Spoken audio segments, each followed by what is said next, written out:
Well, I think I got good news. I was about to give up because I couldn't make this all of them lit up, and I ran into all kinds of problems, including um, somewhere where I soldered a little too close to the LED, and therefore instead of on the pad, I soldered a little bit close to the where the LED is actually connected um, to the strip.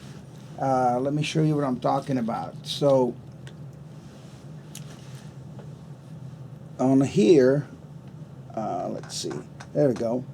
On here are these little islands, little copper pieces, and these copper pieces are, there's three of them for minus, plus over here, and in the middle is data.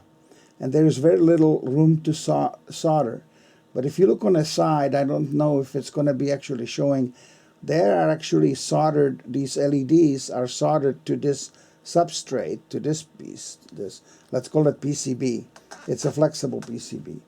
And then from one of the islands, one of these little soldered pads, the solder went too far and touched that part, and so it was, anyway.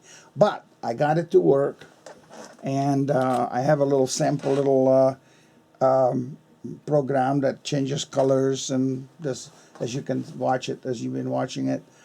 And now I'm going to have to apply the mirrors on the outside. So that's the next goal, and hopefully I'll have it up and running before you know it.